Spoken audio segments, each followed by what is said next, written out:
Nous sommes dans cette programmation 2024 sur patrimoine en commun.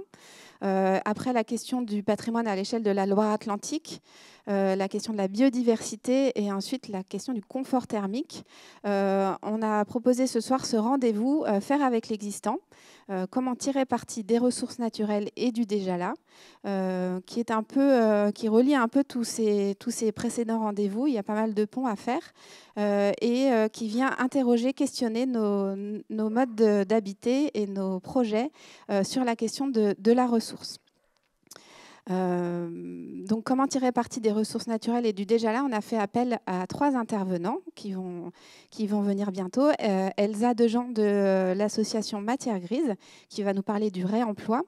Ensuite, François Massin-Castan, qui est architecte, va venir nous présenter son projet qui s'appelle Microbiotope, qui est un projet de surélévation et transformation d'une grange en maison individuelle qui est à la Chapelle-Lin.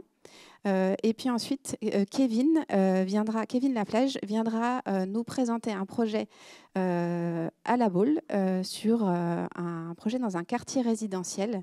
Et on verra que le déjà là, c'est parfois un déjà là qui ne fonctionne pas et sur lequel il faut revenir. Donc ce sont des pratiques et des savoirs qu'on vient vous partager.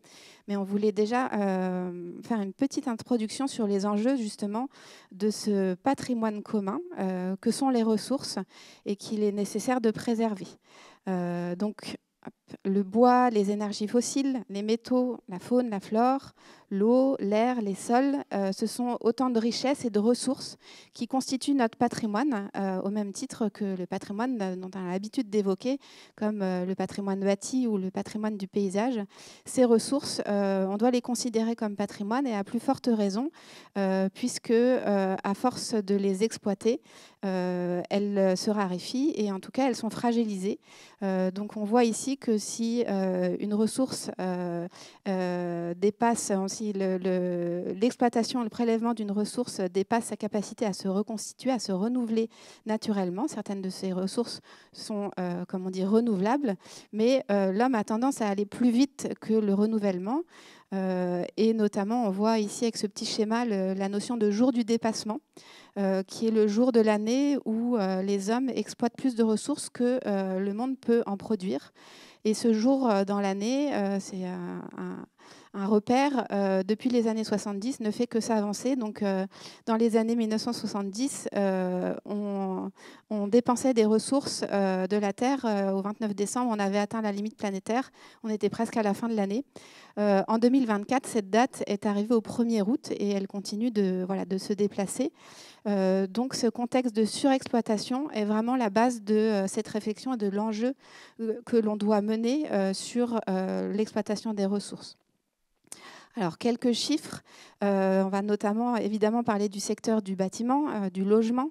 Le béton, par exemple, est un matériau qui, depuis les années 1870, constitue une grande part de prélèvement de ressources avec les granulats, qui sont donc la deuxième ressource mondiale naturelle la plus utilisée après l'eau. Donc, évidemment, dans le monde, pour la construction, c'est une ressource très importante qui est estimée à 18 kg par personne chaque jour. Donc ça, c'est à l'échelle mondiale.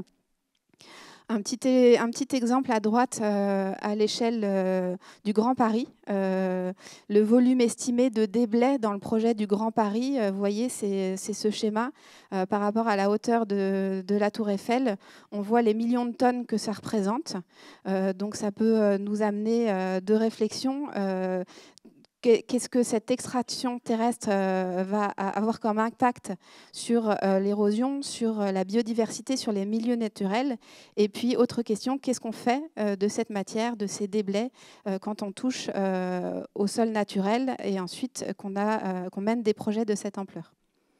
Alors, si on revient à l'échelle de la maison individuelle, évidemment, le nombre de logements est en constante progression depuis 1980, entre 1986 et 2016, 38% d'augmentation du nombre de logements. En Loire-Atlantique, on en est bien conscient puisqu'il y a une évolution démographique très importante depuis de nombreuses années. On est en moyenne à plus 16 500 habitants par an en Loire-Atlantique. Alors, quand on sait que 3 logements sur 5 sont des maisons individuelles, en Loire-Atlantique, 62%, c'est à peu près dans la même proportion. on voit l'impact que ça peut avoir sur le besoin en matériaux et sur les ressources. Alors, les besoins en matériaux, justement, 40 fois plus de matériaux sont consommés pour la construction d'une maison individuelle que dans le cadre d'une rénovation, si on rénove pour faire une maison individuelle. À côté de ça, quand on rénove, on a aussi de la matière qui ressort des chantiers. En France, entre 5 et 6 millions de portes et fenêtres sont déposées, démontées chaque année dans les dans les chantiers de démolition et de rénovation.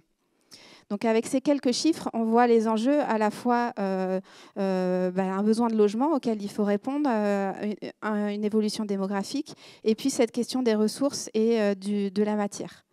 Alors, depuis l'évolution des réglementations, la réglementation environnementale pour le bâtiment, réglementation RE 2020, inclut désormais l'analyse du cycle de vie. Donc, avant, quand on construisait un bâtiment, on était soumis à la RT, la réglementation thermique, qui prenait principalement en compte l'énergie d'usage, c'est-à-dire l'énergie dépensée au cours du cycle de vie du bâtiment. Donc, les usages thermiques du bâtiment, consommés par le bâtiment. Aujourd'hui, avec cette évolution qui va élargir et avoir une vision le plus large possible sur les énergies dans le bâtiment, on va prendre en compte le cycle de vie global depuis l'extraction des matières premières, leur fabrication, donc tout ce que ça va consommer comme énergie pour fabriquer, pour extraire, pour transporter, ensuite au moment du chantier de la construction. Ensuite, on y ajoute, donc tout ça, c'est les énergies grises. On va y ajouter les énergies d'usage, l'exploitation. Et ensuite, il y a la question de la fin de vie, la démolition ou le réemploi et le recyclage qui vont venir s'inclure dans cette vision globale qui permet de mesurer l'impact global du bâtiment et pas seulement sur sa partie usage.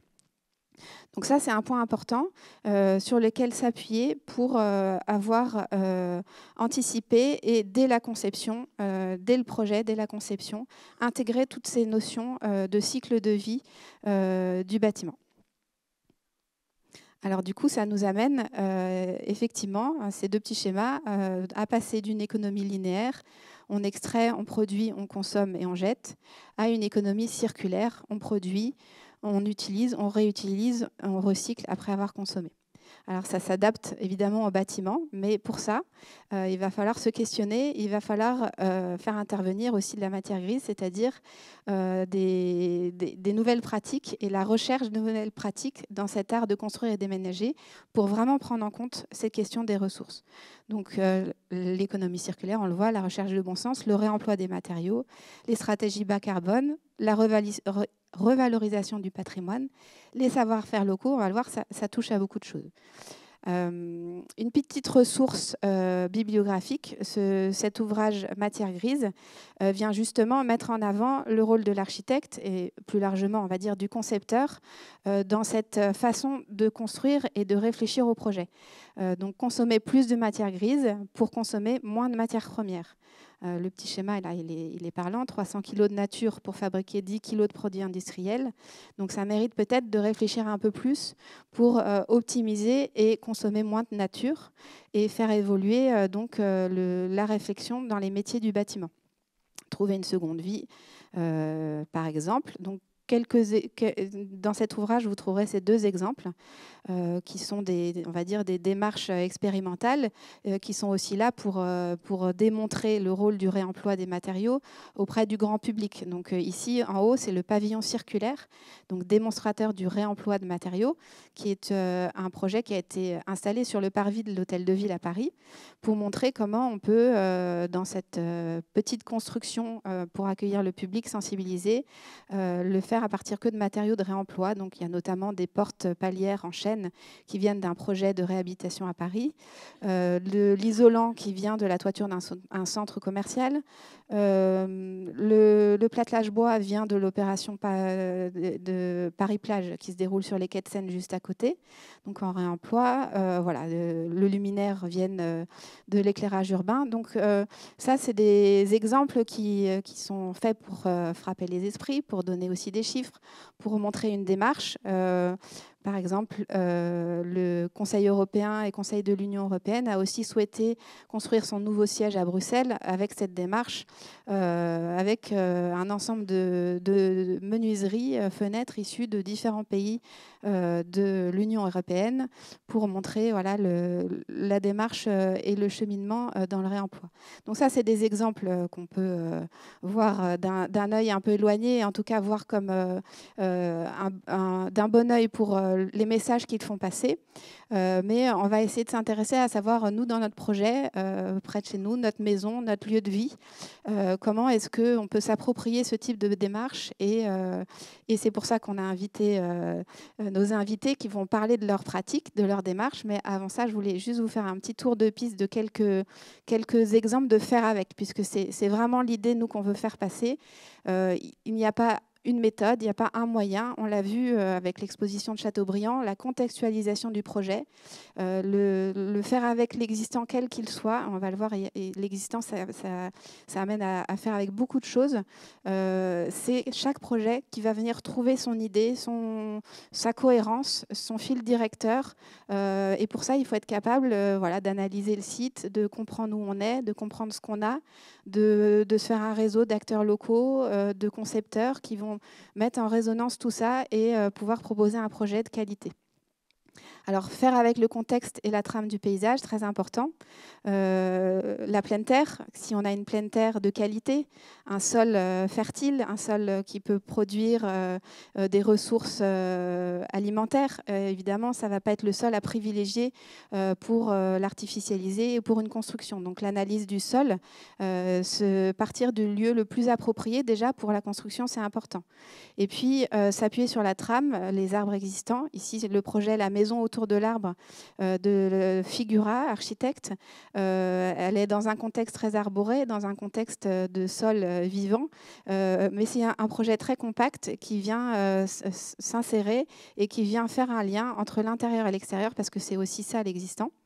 Et tout végétal préexistant, ça c'est vraiment très important, tout végétal préexistant est une ressource, est une qualité pour le projet, donc on peut s'appuyer dessus et non seulement le préserver, mais le valoriser. Faire avec le contexte et la trame du paysage, ça peut être aussi la topographie, les vues. On a toujours des grandes lignes directrices dans un site. Essayez de les trouver. À gauche, le projet Les 6 terrasses à Pornic. C'est la maison qui est en haut de la pente d'un terrain tout en pente. Et en bas, il y a un plan d'eau. Donc, il y a des points de vue à trouver depuis la maison et depuis le jardin sans venir transformer la pente naturelle du terrain en venant le plus naturellement possible sur le site. À droite, c'est un projet qui s'appelle Escalier Jardin.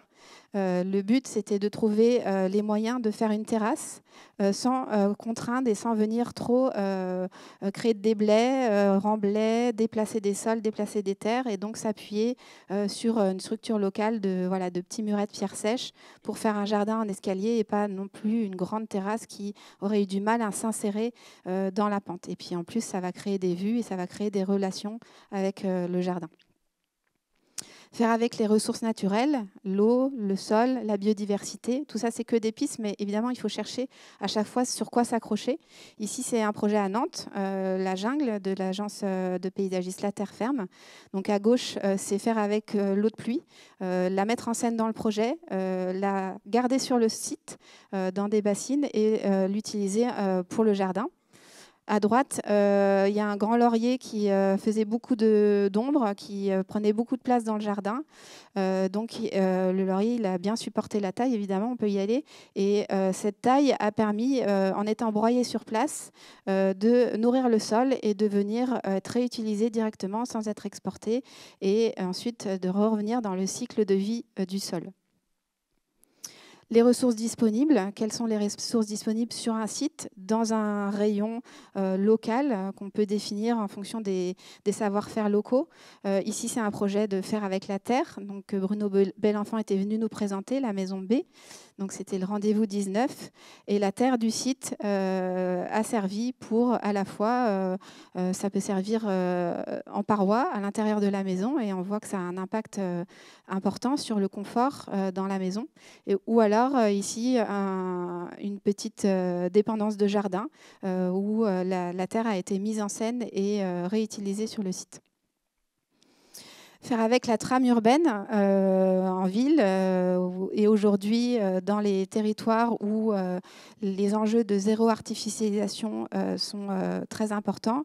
On a une trame urbaine qui souvent est dense, donc construire et faire avec la trame urbaine, c'est aussi s'adapter à un parcellaire étroit, à trouver une forme. C'est venir trouver des parcelles qu'il y a quelques années on n'aurait jamais imaginé habiter, comme ici entre deux maisons individuelles dans un lotissement. On vient recréer un habitat en plus entre ces deux maisons. Donc ça, c'est à Indre, la maison DSC de l'architecte David No. Et puis à droite, vous avez la maison M2 à Nantes de Xavier Fouquet, où on a une parcelle qui est très étroite au niveau de la rue et qui vient s'élargir dans le fond de la maison. Donc tout le projet va venir en s'adaptant à ces contraintes parcellaires et de la trame urbaine. Et puis en venant optimiser la possibilité de construire dans un quartier déjà urbanisé. Faire avec le bâti existant, c'est aussi faire avec du bâti patrimonial. Alors ici, on est dans un vrai contexte patrimonial. On est sur la commune du Croisic, qui est une petite cité de caractère. Donc, on a des contraintes. On voit ici la maison à gauche avant le projet. Ce projet, c'est un projet d'Augustin Legrand qui a été présenté dans le rendez-vous 23. Et on voit ici à droite ce projet qui a été revu en cours de conception, qui a pris le temps de la conception, qui n'était pas parti dans cette direction, qui était parti pour avoir une forme un peu plus importante qui sortait de la trame existante du bâtiment. Et puis voilà, il a été retravaillé pour venir s'appuyer en douceur sur les murs existants en pierre et les révéler dans le projet. Alors le contexte patrimoine, il n'est pas forcément là, mais on parle aussi de petit patrimoine, ou en tout cas de bâtis existants, bâtis anciens. Ici, c'est un projet à Checq-en-Ré, dans un hameau agricole, avec une partie de ruines et de murs qui n'étaient plus habités, évidemment, depuis longtemps.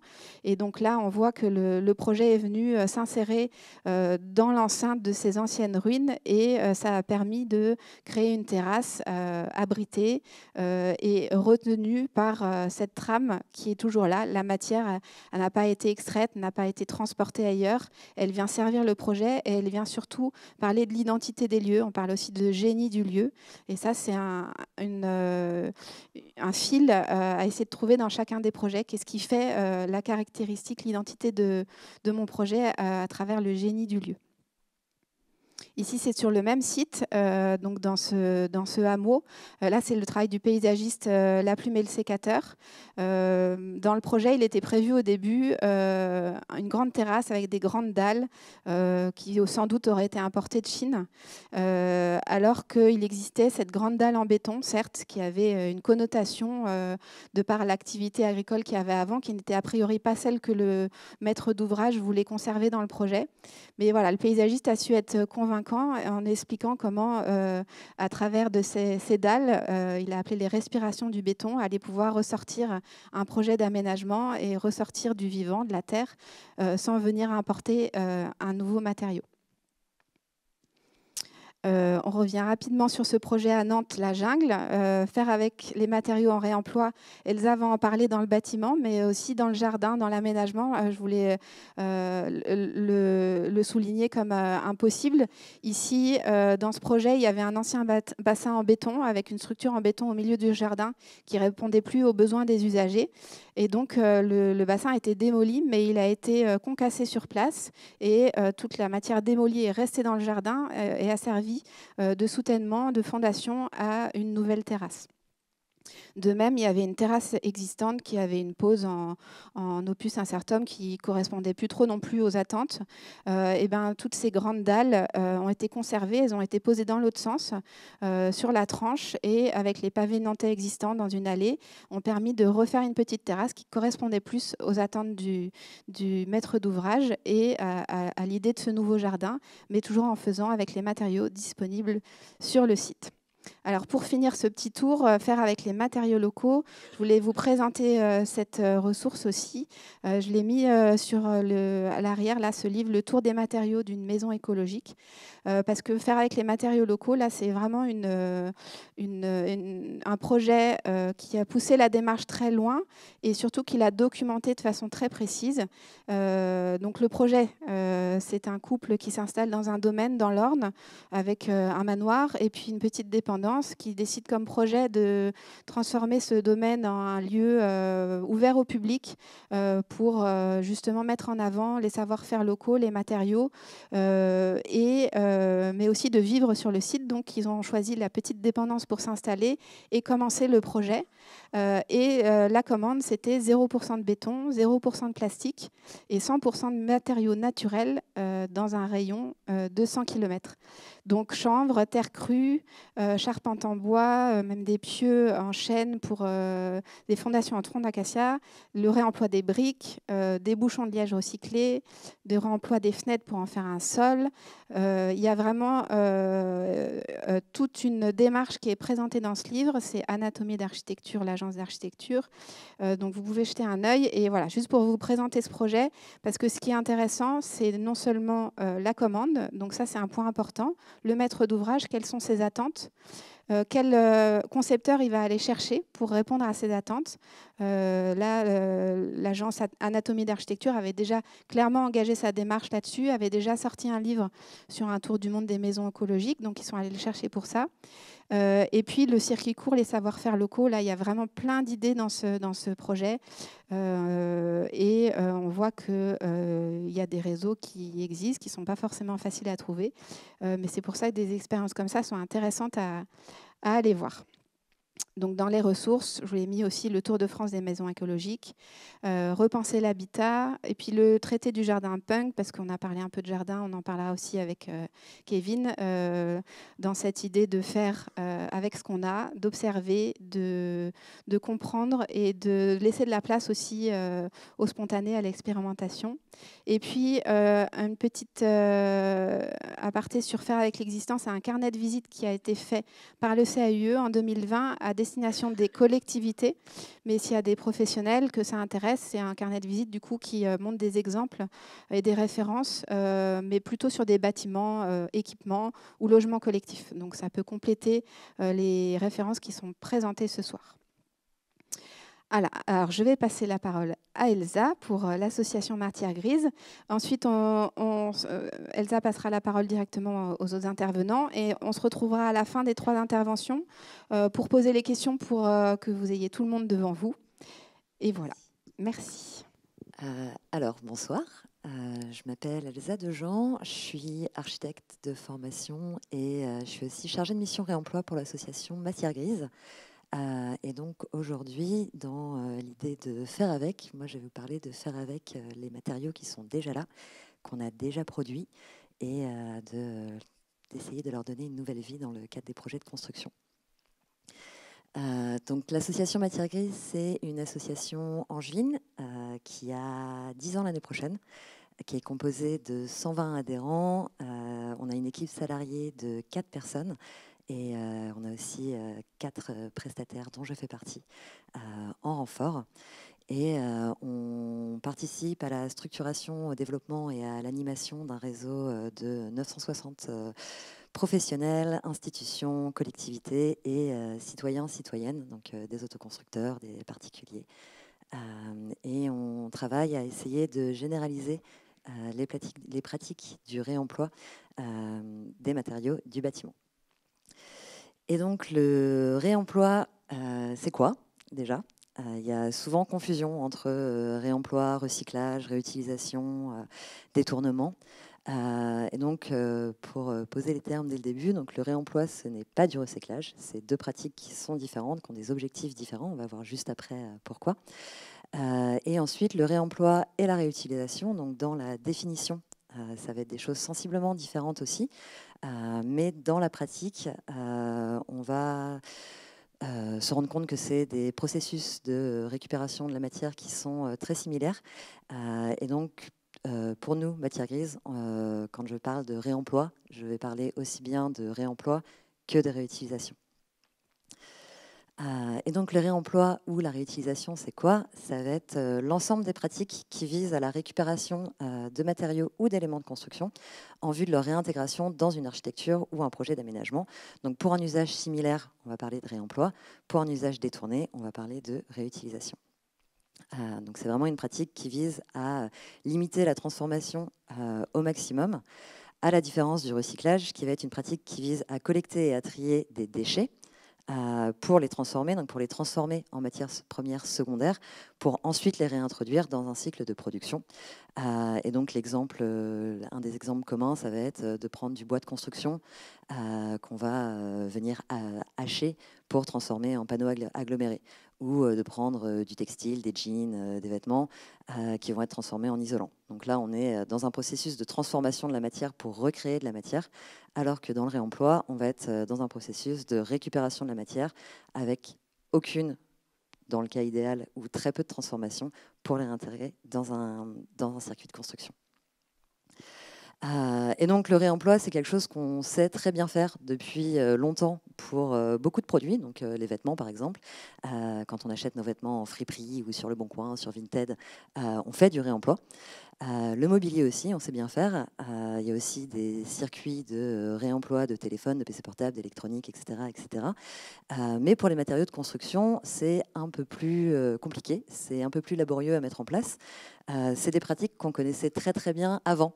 Donc voilà, jusqu'au 19e siècle, le réemploi, c'était la norme dans la construction.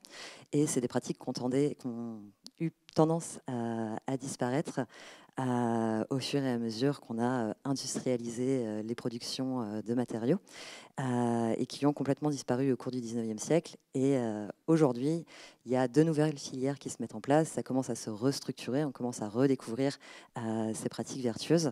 Et donc nous, Matière Grise, on travaille à justement généraliser ces pratiques. Donc pourquoi réemployer? Donc ça a été abordé un petit peu avant. Le secteur du bâtiment, c'est un secteur qui est extrêmement gourmand en termes de ressources. Donc on est en France, par exemple, il y a 52% des matières premières qui sont extraites et importées, qui sont à destination de la fabrication de matériaux de construction. Et donc, on a un secteur, on a des ressources naturelles qui sont extrêmement en tension, avec un épuisement de certaines ressources qui sont à prévoir. Et de l'autre côté du spectre, on a une production de déchets extrêmement abondante et dont 76% des déchets qui sont produits en France sont issus du secteur du BTP. Et donc, d'un côté, on a un secteur qui est extrêmement gourmand en consommation de ressources et qui produit énormément de déchets. Et donc on est clairement dans une économie linéaire. Et à l'intérieur de ça, le réemploi, à l'heure actuelle, c'est 1% des matériaux de construction qui sont réemployés. Donc c'est une toute petite part. C'est de mieux en mieux. En 2021, on était à 0,7%. Et on a des ambitions, les ambitions nationales de réemploi à l'horizon 2028, c'est 5%. Mais c'est encore aujourd'hui une très très petite part parce qu'il y a énormément de freins, donc culturels, esthétiques, économiques, assurantiels, dont on va parler un petit peu. Donc le réemploi après la prévention, donc la préservation, c'est la deuxième stratégie la plus vertueuse de traitement des produits du bâtiment, donc pour leur donner une seconde vie. Quand on parle de réemploi, on ne parle pas de déchets. On n'est pas encore dans le cycle des déchets. Le réemploi, ça arrive avant. et donc on n'est pas encore dans un système de déchets, mais on est au deuxième étage de la pyramide des modes de traitement les plus vertueux des matériaux du bâtiment. Donc le premier, c'est évidemment la prévention et la préservation. Donc ça va être éviter de produire du déchet. Par la réhabilitation plutôt que la construction, par la sobriété, par l'anticipation dès la construction de la seconde vie du bâtiment, pour réduire à la source. Et ensuite, ça va être le réemploi. Donc le réemploi ou la réutilisation, ça va être de collecter et de qualifier un produit pour le réintégrer dans une nouvelle boucle d'utilisation. Donc acheter de seconde main, ou poser une porte pour la reposer ailleurs ou en faire une table. Et ensuite, on va tomber dans la pyramide des déchets avec du plus vertueux au moins vertueux, le recyclage, la valorisation énergétique et enfin, en dernier recours, quand on ne peut vraiment plus rien faire, l'élimination. Et donc, pour mettre en place des pratiques du réemploi dans le bâtiment, tout l'objectif, ça va être de créer du lien. Nous, notre objectif chez Matière Grise, c'est de créer du lien et de mettre les gens en contact pour créer des boucles de réemploi entre les chantiers de construction, de réhabilitation et de construction neuve. Et donc, on va essayer de faire en sorte que les boucles elles soient les plus petites possibles, parce que plus la boucle est petite, plus elle est vertueuse et plus elle est simple à mettre en œuvre. Et donc, on va chercher d'abord à faire du réemploi in situ. Donc d'abord, on va questionner l'acte de construire ou l'acte de démolir. Et si on se retrouve dans une opération de réhabilitation ou de démolition, on va essayer de mettre en place un réemploi in situ. Donc le réemploi in situ, ça va être de déposer soigneusement sur un chantier de démolition, par exemple, pour reposer sur le chantier de construction qui va être construit derrière, ou ça va être dans le cadre d'une réhabilitation de déposer soigneusement un certain nombre de matériaux, de les conserver sur site et de les réintégrer dans l'opération de réhabilitation. Donc ça va être le réemploi in situ. Quand on ne peut pas faire du réemploi in situ ou quand on ne peut pas tout réemployer in situ, on va essayer de faire du réemploi au sein des mêmes maîtrises d'ouvrage. Oui, je n'ai pas vraiment précisé que donc chez Matière Grise, on fait de l'assistance à la maîtrise d'ouvrage auprès de bailleurs sociaux, de promoteurs, de collectivités. Et on fait aussi de l'assistance à la maîtrise d'œuvre, donc des activités de sourcing en soutien aux équipes de maîtrise d'œuvre sur des chantiers de construction neuve. Et donc, dans les chantiers de déconstruction auprès des bailleurs sociaux ou des collectivités, on va essayer de mettre en place des stratégies au sein de leur parc immobilier. Et donc de les inviter à commencer par discuter entre eux sur leur chantier. Il y a un chantier de démolition sur un point A, il y a un chantier de construction sur un point B au sein de la même maîtrise d'ouvrage. Et donc on va chercher à essayer de mettre en place des boucles de réemploi à l'intérieur de cette maîtrise d'ouvrage.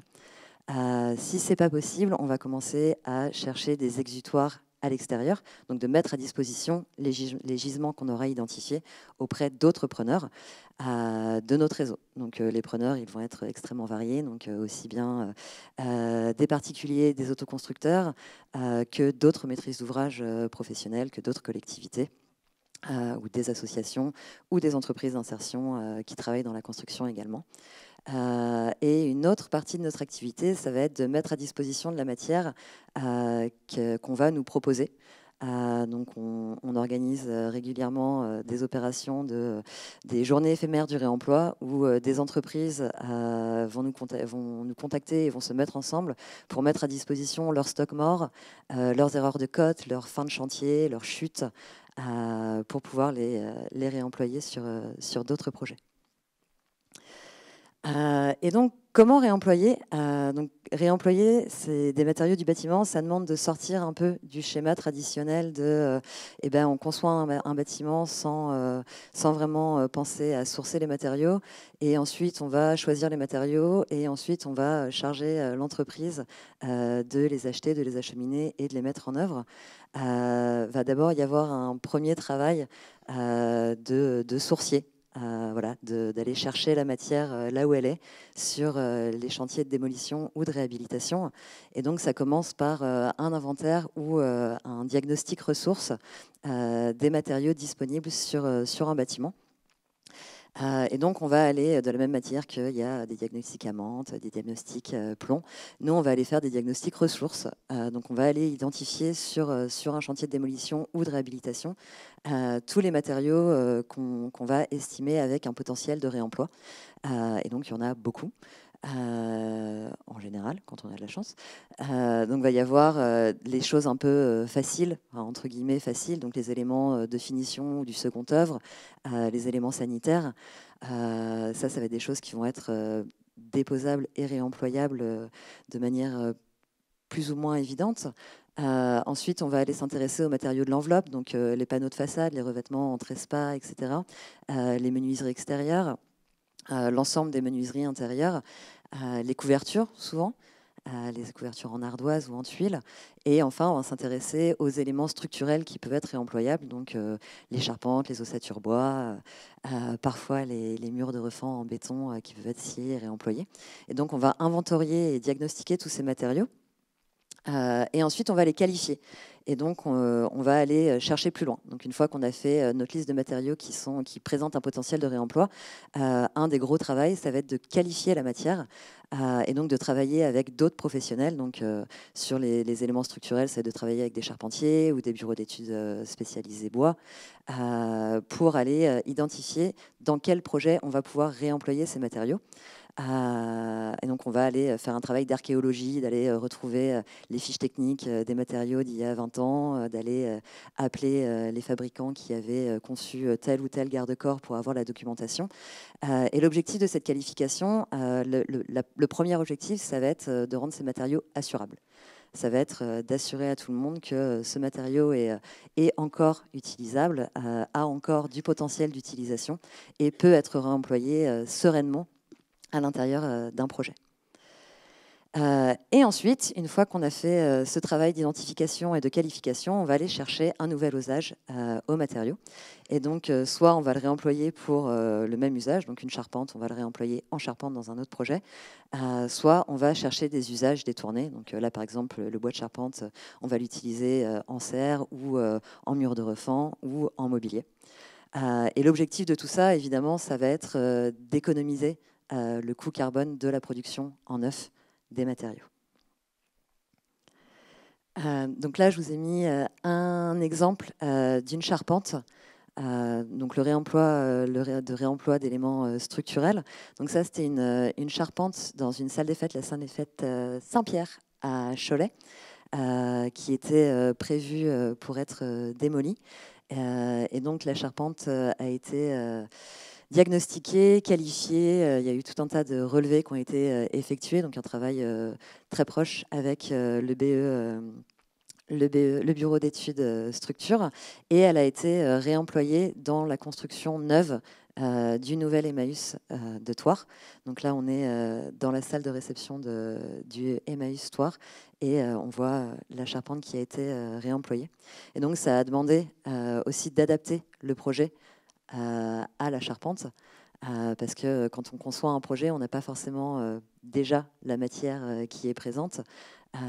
Et donc, on va concevoir un projet avec un toit à double pan à 45 degrés, et puis finalement, on va trouver une charpente avec un toit à double pan à 20 degrés. Et donc, ça va demander un travail de reconception. Et donc, ça demande un petit pas de côté de la part des architectes et des concepteurs, de se dire qu'on n'a pas le contrôle complet, on n'a pas la maîtrise complète de ce qu'on va concevoir, parce que parfois, c'est les matériaux qui vont dicter, c'est les matériaux qui vont inviter à prendre une direction plutôt qu'une autre dans la conception d'un bâtiment. Et ensuite, voilà, on va faire le même exercice avec l'ensemble des matériaux qui vont avoir été identifiés. Donc les menuiseries, on va souvent avoir du mal à réemployer des menuiseries pour un même usage, parce que dans une grosse partie des cas, les menuiseries extérieures, si on les dépose, c'est parce qu'elles ne répondent plus en termes de performance énergétique. Mais ça n'empêche pas de pouvoir les réutiliser en baie intérieure ou en double pot ou en usage détourné pour des serres, etc. Pareil pour les panneaux de revêtement de façade. Ça ne va pas toujours être évident de pouvoir réemployer des matériaux pour lesquels on a des attentes en termes d'étanchéité à l'air, d'étanchéité à l'eau ou en termes de thermique.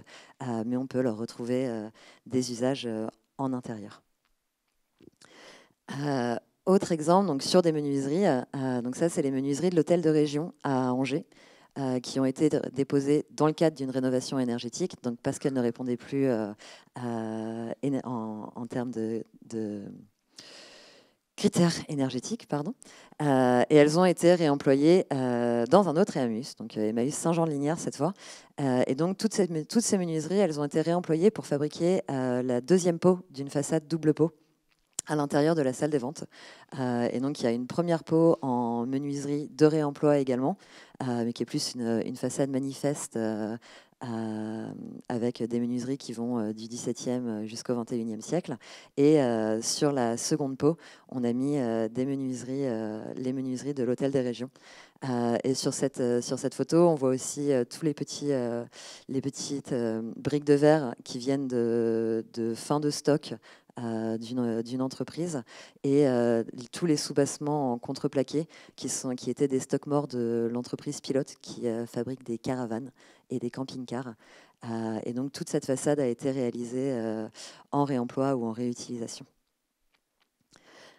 Autre exemple, des panneaux de Trespa, donc des panneaux de revêtement de façade sur un immeuble à Angers, qui ont été sourcés pour une association qui ont permis de fabriquer des toilettes temporaires sur un site d'habitat temporaire à Trélazé. Et donc le processus du réemploi, c'est un processus qui est semé d'embûches. C'est pas aussi linéaire que d'aller sourcer ces matériaux chez des fournisseurs. Et c'est avant tout une mise en réseau d'acteurs. Donc ça demande la mobilisation d'énormément d'acteurs à toutes les étapes du projet. Et donc la première étape, c'est de faire se rencontrer des besoins. Donc typiquement, ça va être de faire se rencontrer des maîtrises d'ouvrage qui ont un gisement disponible et des maîtrises d'ouvrage qui sont en recherche de gisements. Et donc sur le chantier A, on va avoir un réemploi sortant. Donc on va inventorier, diagnostiquer, identifier les matériaux qu'on peut mettre à disposition. Sur un chantier B, on va avoir un réemploi entrant. Et donc on va avoir un bureau d'études réemploi qui va chercher à approvisionner en matériaux de réemploi un projet. Et les archis, les bureaux d'études et toute l'équipe de maîtrise d'œuvre qui va chercher à réintégrer ces matériaux disponibles dans les projets de conception. Et donc là encore, c'est un peu ce travail de petits pas de côté où parfois on ne va pas vraiment savoir quels matériaux on va avoir à disposition. Donc on va faire une liste au Père Noël en disant voilà, j'ai besoin de matériaux de revêtement. Les critères, c'est ça, mais je suis assez libre sur la couleur, la forme, l'épaisseur, etc. etc. Et donc, on va accepter de perdre un peu le contrôle parfois de la conception. Et parfois, à l'inverse, on va se retrouver avec des matériaux qui vont être sourcés en phase esquisse. Donc, on ne sait pas encore à quoi le bâtiment va ressembler. En fait, c'est le matériau qui va nous le dire. Et donc, la première étape, c'est de faire se rencontrer les besoins.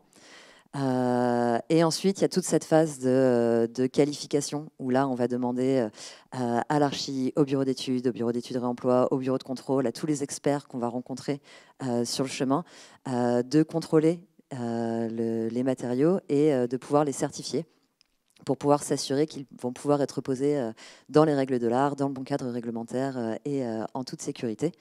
Et à partir de là, une fois qu'on a cette certification, on va pouvoir commencer les opérations de déconstruction sélective avec les entreprises, de conditionnement, de réparation, reconditionnement s'il y en a besoin, de transport et de stockage. Donc c'est une grosse chaîne logistique qui est faite toujours au cas par cas. Donc on est obligé de retrouver les bons lieux de stockage à proximité, les bons transporteurs, les bonnes entreprises qui vont pouvoir faire tel ou tel reconditionnement. Et donc c'est toujours un gros jeu d'acteurs. Et enfin, une fois que ces matériaux ont été reconditionnés, stockés, ils vont pouvoir être soit reposés sur le chantier, donc par les entreprises de construction, les artisans, les artisanes ou les autoconstructeurs, les autoconstructrices, soit mis à disposition via des plateformes, des ressourceries, des chantiers de dépose participative, etc. etc. Et donc, comme c'est un gros jeu d'acteurs et que c'est une filière qui est encore en développement, Ça demande une grosse mobilisation de sensibilisation, de rencontres, de discussions, de communication, comme on fait aujourd'hui. Nous, chez Matière Grise, on a pas mal d'activités de recherche et de développement. Donc, on fait de la R&D autour de matériaux spécifiques pour pouvoir mettre à disposition des retours d'expérience. On fait aussi de la formation, de l'accompagnement des acteurs, donc souvent des accompagnements de maîtrise d'ouvrage qui veulent se lancer dans des stratégies de réemploi globales et des opérations de communication et de sensibilisation pour pouvoir atteindre à l'horizon 2028 les 5% de réemploi des matériaux de construction dans tous les projets. Pour finir, je vous ai mis quelques exemples de projets en réemploi, enfin de réemploi de certains matériaux. Donc il y a la charpente de la salle Saint-Pierre de Cholet réemployée dans le Emmaüs de Thouars. Il y a aussi un projet que vous voyez en bas. C'est une dépose professionnelle, c'est une déconstruction d'une maison en tuffeau. Donc le tuffeau a été déconstruit sélectivement, transporté et distribué à différents repreneurs. Et vous voyez un des exemples de repose donc, sur un habitat particulier par l'entreprise TPPL à Angers. Donc quelques retours d'expérience donc sur le Emmaüs à Thouars. Donc c'est un projet sur lequel on était assistant à la maîtrise d'œuvre avec l'atelier des Michel et Tout Terrain sur la salle communautaire. Donc c'est un projet où, par essence, Emmaüs porte les valeurs du réemploi en son sein et donc tenait à faire un projet avec des grosses ambitions de réemploi. Et en définitive, on a identifié 6 gisements, donc 6 chantiers différents qui ont permis de sourcer les matériaux. Il y a 19 tonnes de matériaux qui ont été réemployés et 14 typologies de matériaux différentes. Donc il y a eu la charpente, il y a eu l'ensemble des menuiseries, des panneaux de revêtement de façade, les sanitaires et des chemins de câbles et d'autres matériaux. Donc l'isolant, c'est du recyclage, c'est pas du réemploi. Et voilà. Et d'autres exemples sur plus petite échelle, où comme c'est une filière qui se structure, il y a encore plein de trous dans la raquette et il y a encore plein de place pour tout un tas d'acteurs. Et donc on travaille aussi souvent avec des entreprises d'insertion dans les opérations de transformation, de requalification de la matière. Là, par exemple, vous avez un exemple d'éléments sanitaires qui ont été déposés, remis à neuf, nettoyés et reposés dans d'autres opérations. Et c'est une entreprise d'insertion qui s'est occupée de tout le nettoyage et le reconditionnement de ces éléments. Et la dépose des panneaux de Trespa qui ont été remis en œuvre par une association qui favorise la construction participative. Une autre typologie de projets sur lesquels on travaille beaucoup et qui font un peu notre particularité et auxquels on tient, c'est la mise en place de chantiers participatifs. On part du principe qu'il faut que tous les acteurs communiquent, donc aussi bien les autoconstructeurs que les gros bailleurs sociaux ou les grosses collectivités. Et donc là, c'est l'exemple de l'ancienne école Saint-Pierre, donc par Maine-et-Loire Habitat. C'est Maine-et-Loire Habitat, donc un bailleur social qui a racheté le site. Donc l'école allait être démolie et on a été missionné pour réaliser le diagnostic ressources de l'école.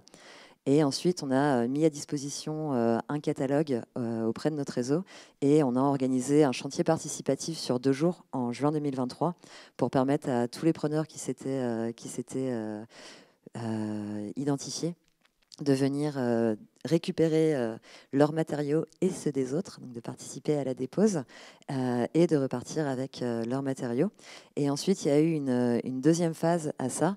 Ça a été une dépose soignée accompagnée parce que toute la charpente des préaux pouvait être réemployée.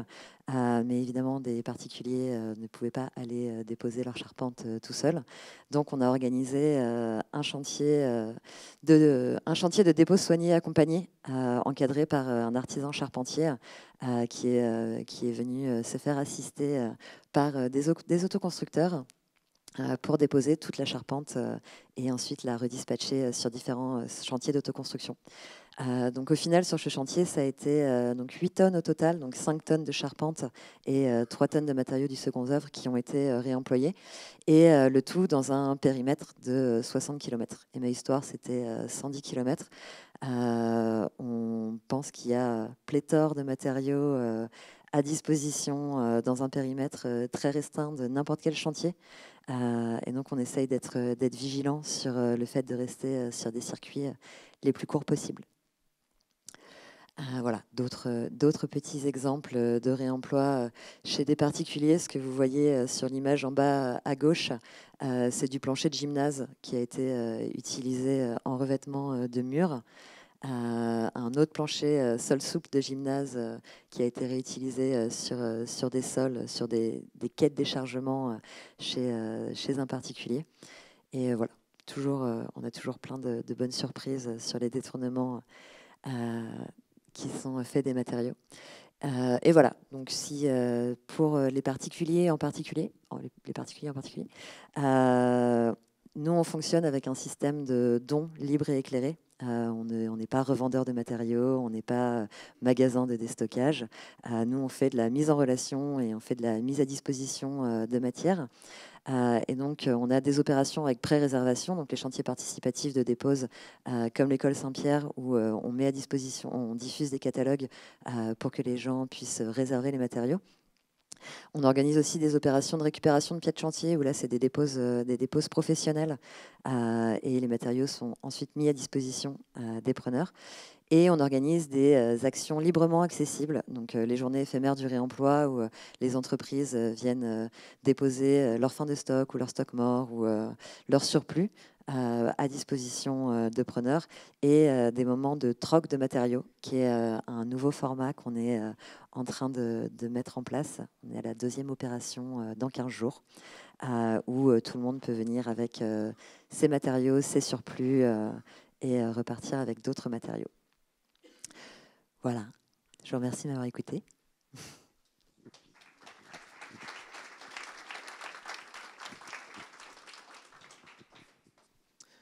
Bonsoir à tous, donc François Massin-Castan, architecte, atelier du ralliement. Je viens vous présenter effectivement un projet, un seul cette fois, qui s'appelle Microbiotope. Il s'intègre dans cette conférence Faire avec l'existant. Vous allez vite comprendre pourquoi. Le point de départ est une grange très opaque et avec des matériaux qui pourraient être considérés comme peu nobles. Et on va faire en sorte de pouvoir, à partir de tout ça, réaliser un travail d'habitation individuelle qui soit exemplaire en matière d'existant, de réemploi et aussi de biosourcé. Ce projet, il s'inscrit dans une pratique qu'on a à l'atelier depuis un peu plus de 5 ans maintenant sur le travail des existants, avec énormément de travaux qui sont issus de maisons individuelles sur lesquelles on va réintervenir à partir d'extensions, de réhabilitation, de surélévation. Et on peut retrouver aussi d'autres projets un peu plus hybrides, comme des aménagements, des interventions dans un espace paysager, des résidences, etc. Mais en tout cas, effectivement, le cœur de notre intervention à l'atelier, ça va être l'habitat individuel à partir d'un existant qu'il va falloir transformer radicalement. Donc nos maîtres d'ouvrage, dans le cadre de ce projet, viennent nous chercher pour réaliser cette transformation radicale à partir d'un existant. Donc le projet a commencé en 2022, il s'achève en 2024, et il se situe à la Chapelle-Lin, donc dans cette commune de la communauté de communes Sèvres-et-Loire, sur laquelle on a un développement assez classique finalement de ce type de commune, avec un certain nombre de lotissements, de maisons neuves qui se font en périphérie. Et puis nous, le projet, il se situe sur ce petit point rouge que vous pouvez voir ici, sur lequel on a en existant une partie de grange. Cette grange, elle se situe en second rideau. Vous pouvez voir qu'elle est ici matérialisée par cette hachure-là. Elle est accessible depuis une rue, un passage secondaire là, donc elle est assez peu visible depuis la rue. Et surtout, sa caractéristique, c'est qu'elle est vraiment enfermée entre différentes constructions qui n'appartiennent pas à la maîtrise d'ouvrage, des mitoyens qui sont ici ou là, ou encore ici. Ce qui fait qu'on arrive sur ce terrain-là avec un volume qui est très opaque et sur lequel on se demande bien comment on va pouvoir intervenir. On rentre à l'intérieur, on découvre qu'effectivement ce caractère opaque, on le retrouve, à part quelques ouvertures en toiture, on le retrouve sur l'ensemble des murs en pierre, ici. Et les seules ouvertures finalement qui vont être présentes dans cette ancienne grange, ce sont ces deux ouvertures, une assez grande ici, une plus petite qui en plus a été bouchée entre-temps là, et puis c'est tout. C'est-à-dire que là, sur cette façade sud, on retrouve à ces deux endroits-là nos ouvertures ouvertes et bouchées. Donc on a cet existant, et l'objectif effectivement c'est de réaliser un habitat individuel à partir d'un certain nombre d'objectifs qu'on se fixe avec la maîtrise d'ouvrage, et notamment la conception d'un habitat individuel qui doit comprendre 4 chambres, et donc toutes les pièces qui vont bien dans un habitat individuel, ce qui signifie que les 2 fenêtres existantes qu'on a, ça va être un petit peu léger. Et il va falloir intervenir en envisageant des manières de créer des ouvertures, des manières de créer des luminosités intéressantes, et aussi d'autres principes de ventilation naturelle, d'isolation, de régulation, dans cette même intervention. Donc ces 2 ouvertures-là présentes ici. On a une petite, c'est vrai que je ne l'ai pas précisé, on a une petite ici qui donne dans une annexe, pareil, elle-même close. Et l'ensemble de cette surface-là de construction, c'est environ 140 mètres carrés.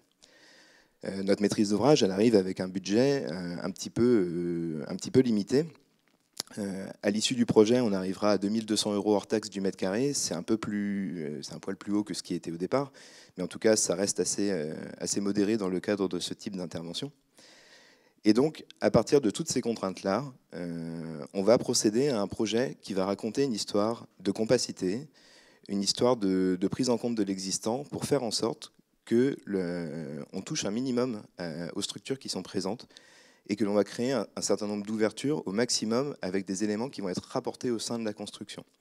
Donc plutôt que d'utiliser l'emprise au sol disponible de cette grange et de ces 140 mètres carrés, on va proposer un habitat un peu plus compact qui tient finalement dans ce rectangle-là. L'objectif, c'est aussi de pouvoir réduire les consommations énergétiques de l'habitat en proposant cette compacité. Et puis, ce travail de compacité, il génère des retraits par rapport aux limites de propriété qui sont là. Et cela va nous permettre de faire plusieurs choses. Déjà d'apporter de la lumière naturelle à des espaces qui auraient difficilement pu les avoir autrement. Alors, on aurait pu effectivement multiplier les frangements dans les murs existants, mais ce n'était pas forcément la démarche. Et en plus, en termes d'économie, ce n'est pas forcément le plus pertinent non plus. Donc on a ce premier retrait ici, à l'est du projet, ce deuxième retrait ici, à l'ouest. Ça va favoriser effectivement la notion de ventilation naturelle entre les éléments. On va agrandir effectivement cette ouverture-là, ce qui va nous permettre également d'avoir un existant nord-sud sur lequel on s'appuie. Donc ces choix-là, ils nous permettent également de faire une ouverture de ce projet vers ce qu'on a appelé des microbiotopes, des micro-paysages qui vont se mettre en place dans ces patios, mais aussi dans la cour qui était déjà présente pour le coup initialement, et sur la partie nord, dans un espace qu'on va découvrir pour le reconnecter au jardin au nord. Ce travail de compacité, on le présente du coup avec une volonté assez radicale de s'ouvrir au maximum pour que cela fonctionne vers ces patios, d'où en résulte ces grandes façades assez largement vitrées avec des dispositifs qui vont évoluer, mais en tout cas des dispositifs qui permettent d'ouvrir cette façade au maximum. Il y avait une intention de la maîtrise d'ouvrage qui était assez intéressante sur ce projet, qui était qu'elle est venue nous voir en nous disant on achète aussi cette grange parce qu'on aimerait avoir la pierre vue depuis notre habitat. Et nous, on pose un peu la contradiction en disant bah, ok, effectivement, c'est possible d'avoir cette pierre vue, seulement à un moment donné, il va falloir faire une régulation thermique quelque part, soit côté extérieur, soit côté intérieur, mais pour la qualité de l'habitat, cela va être nécessaire. On leur présente quelques exemples qu'on connaît ou qu'on a pu réaliser de correction thermique par l'intérieur, et on leur dit ce dispositif de retrait, il permet en fait, une fois qu'on est à l'extérieur, de retrouver de la pierre vue depuis l'intérieur de son logement. C'est une petite pirouette qui permet finalement de répondre à cette proposition-là et qui permet d'enrichir spatialement cette pièce de vie qui va être réalisée dans la partie existante. De l'autre côté, alors sur le projet, vous pouvez voir qu'il y a eu un moment où on avait une couverture qu'on est venu supprimer finalement à un certain moment dans le projet parce qu'on venait se fermer un peu trop à l'extérieur. Mais c'est également l'autre type de patio représenté, une façade toute vitrée sur laquelle on va retrouver un dispositif de chambre en enfilade avec une séquence qui permet, moyennant des parois coulissantes ici, de faire en sorte que ces deux chambres, qui sont plutôt à destination d'enfants, se retrouvent, une fois que la séquence d'entrée est passée, pour avoir un espace commun entre les deux et avoir ce patio en interface de leur chambre. On présente cette maquette avec du coup deux principes qui tout de suite se lisent. Un principe de sarking, je vais y revenir, mais d'isolation par l'extérieur d'une couverture. Et vous voyez, tout à l'heure j'ai dit qu'il fallait 4 chambres, il nous en manque 2 dans le plan qui est présenté ici, où finalement on peut lire un espace jour ici, un espace nuit là, et l'escalier qui est représenté ici, il mène à une surélévation qui va être réalisée en ossature bois, sur laquelle on va retrouver nos 2 chambres manquantes. Donc on présente cette maquette-là avec finalement une optimisation assez forte des espaces sur la partie nuit, empilée sur ce carré ici, et puis une pièce jour qui, elle, va faire au maximum avec l'existant. Sur la matérialité des maquettes, on devine que finalement cette grange qui présente un matériau finalement assez courant pour une grange, du fibrociment, c'est la ressource locale avec laquelle on décide de composer. Effectivement, ce n'était pas une demande initiale de la maîtrise d'ouvrage, c'est nous qui ramenons ça, avec du coup une sensibilisation sur la question du réemploi in situ, sur laquelle du coup il s'agit de réaliser une dépose propre, qu'on va expliquer dès l'esquisse. C'est-à-dire que dès le début du projet, on va expliquer que, au même titre que les murs en pierre, les plaques de fibrociment qui couvrent la toiture actuelle peuvent être potentiellement une ressource. Pour s'assurer de ça, on vérifie qu'elles ne sont pas amiantées, c'est le risque principal de ce type de plaques. Et il y a la possibilité de trouver des informations assez facilement sur ces plaques-là pour vérifier qu'elles sont postérieures à 1997, l'année où la mise en achat de ces produits-là, amiantés, a été interdite. Donc on se rend compte que finalement cette couverture elle a été remplacée il n'y a pas si longtemps que ça. C'est une couverture qui date de 2010 et que tous les matériaux sont plutôt sains. Et donc une fois qu'on a décidé de pouvoir utiliser ce matériau-là, c'est pas forcément évident de convaincre une maîtrise d'ouvrage sur la qualité d'architecture contemporaine de ce matériau. Donc on ne va pas hésiter en esquisse à montrer des références de construction contemporaine qui ont pu être réalisées avec ce matériau-là. En maison individuelle, on n'avait pas forcément. Du coup, on allait piocher du côté de Julien Boideau et de son groupe scolaire à Guélessa, je ne sais plus exactement, je vous invite à le retrouver. Et aussi de caractère spécial, Mathieu Poitvin du Centre national des arts du cirque à Châlons, en Champagne. Et ça, c'est des références contemporaines, très élégantes, très esthétiques, qui nous permettent donc de dire que ce matériau-là est une matière contemporaine, potentiellement aussi pour un habitat individuel, et qu'en plus, il est déjà là. Donc, la première étape de notre chantier sur ce projet-là, ça va être de déposer proprement ces plaques-là. Pour ce faire, évidemment, il faut un travail d'interface très fort avec l'artisan qui va décider de faire ça. En l'occurrence, nous, à l'atelier, on travaille régulièrement avec un couvreur, Philippe Iacono, qu'on apprécie particulièrement et qui s'engage pas mal sur ce qu'on fait. Et quand on lui présente cette démarche de réemploi, il n'est pas, au début, il est un petit peu sceptique, mais vient sur site, on regarde ensemble, on réfléchit à la manière dont les choses peuvent être déposées, reposées proprement, pour faire en sorte que cette matière-là soit réutilisée directement in situ. C'est un réemploi assez instinctif, c'est-à-dire qu'on ne va pas forcément passer par des expertises, des bureaux d'études, des bureaux de contrôle, etc. sur cette échelle-là. Très vite, cet artisan vient avec moi sur place et on observe le matériau, on en dépose une à un endroit où on sait qu'on devra la déposer. C'est le cas notamment au niveau du patio. Et on l'étudie, on regarde comment elle a été fixée, comment elle a été assemblée, sur quel support, où sont les trous, quels sont les éléments qui font qu'on va devoir conditionner notre pose derrière. Et on se rend compte qu'elles sont donc plutôt en bon état, qu'elles vont nécessiter un nettoyage, et que dans la foulée, il faudra également penser à chevronner donc les supports des plaques de fibro, à les positionner en fonction des trous qui sont déjà là. C'est grosso modo les contraintes qu'on se met, en sachant que le matériau, c'est un matériau de couverture, on va le réutiliser pour faire de la couverture et du bardage, donc un emploi similaire. Cette dépose elle a lieu donc en démarrage de chantier, elle se fait de manière soignée, y compris au niveau de son stockage. Donc vous voyez à droite par exemple qu'elles sont déposées en l'état, on les nettoie pas tout de suite, on les dépose de cette manière-là.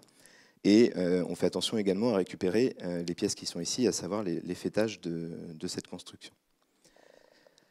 Je vais aller assez vite sur le mode opératoire de ce projet, mais c'est assez important aussi de se dire que structurellement, on est venu, quand je dis surélévation, on est venu créer une structure à l'intérieur de ce volume, pour faire en sorte de solliciter le moins possible les murs qui sont existants ici, les murs en pierre. Je vais revenir après sur la texture que vous pouvez voir. On procède avec une manière d'intervenir qu'on aime bien à l'atelier, à savoir la préfabrication et le montage in situ d'éléments préfabriqués en bois. Là, c'est l'entreprise Menuiserie des Deux Rives à Gétigné qui s'occupe de ce projet et qui arrive donc avec ces éléments préfabriqués pour venir insérer ce volume à l'intérieur de la construction et poser, finalement avec un poids propre assez réduit, cette nouvelle façade qui va intégrer les deux chambres, les fenêtres des deux chambres que vous avez pu voir dans la surélévation. Cette façade, on y reviendra après, mais effectivement, c'est elle qui fait donc l'objet du réemploi, que ce soit en couverture et en bardage. Vous pouvez voir qu'au niveau de l'état des éléments, il y en a qui sont relativement sales. Il sera décidé par l'artisan couvreur qu'il est plus simple, une fois qu'elles sont montées en place, de venir les nettoyer sur place. Et alors la photo donne un peu un caractère très brillant, mais il a effectivement réussi à récupérer un état très très propre de cette construction pour avoir un gris qui est quasiment comme neuf dans l'usage de ce projet. On pourra revenir sur cet élément-là juste après. Sur la manière dont on intervient, comme je vous l'ai dit, on arrive avec des éléments préfabriqués et on pose ces éléments d'ossature bois avec des linteaux qui sont relativement importants pour créer ces ouvertures vers le patio. Pardon. Ici, la mise en œuvre de cette baie, vous voyez, on a tenu jusqu'au bout dans l'économie de projet cet objectif d'avoir un 6 vantaux 3 rails, ce qui signifie qu'il s'ouvre sur 2/3 de sa largeur vers ce patio, et on le verra après sur les photos finales, que ça crée une ambiance très agréable pour la pièce de vie. Nous, à l'atelier, on apprécie pas mal le système constructif bois, y compris jusqu'au parement intérieur, et c'est pourquoi vous allez retrouver assez souvent dans ce projet des complexes qui se terminent en peuplier côté intérieur. Les essences varient selon les projets, ça peut être peuplier, pin maritime, épicéa. En tout cas là, on est sur celle-ci. Et surtout, ce qu'on peut voir, c'est que la charpente est conservée pour être mise en valeur dans le cadre de ce projet, puisque, comme je vous le disais tout à l'heure, on intervient en sarking, donc en isolation par l'extérieur, de telle sorte à ce qu'on puisse garder le cachet et le caractère de cette grange et de ses éléments apparents. De l'autre côté, sur l'autre patio, côté est, côté chambre, on retrouve un système constructif bois avec des planchers, des éléments poteaux, poutres qui sont devant ces baies-là. Et on devine déjà un peu ce système d'enfilade qu'on a mis en place pour les chambres à cet endroit-là. Sur cette photo, vous lisez la partie insérée dans le volume existant qu'on a déposé. Et les systèmes autoportants, donc ce mur bois-là est porteur, il est porteur de l'ensemble des planchers de la construction. Et il interagit avec ces murs en pierre ici, qui, comme vous pouvez le voir, ont donc une texture assez particulière. C'est une projection terre-chanvre qui est réalisée sur ces murs en pierre. L'avantage, c'est de pouvoir faire une correction thermique légère appliquée donc, à ces murs, tout en proposant une régulation hygrométrique intéressante dans l'ensemble des pièces de vie. Tous les murs en pierre qui sont inclus dans le volume chauffé ont ce traitement-là. On a pu déjà tester d'autres manières de faire, à savoir du pare-banchage ou des mises en œuvre plus autoportantes. Là, le système de terre-chanvre projeté par un professionnel, ça restait celui qui était le plus efficace en termes de mètres carrés à réaliser et d'interface à produire.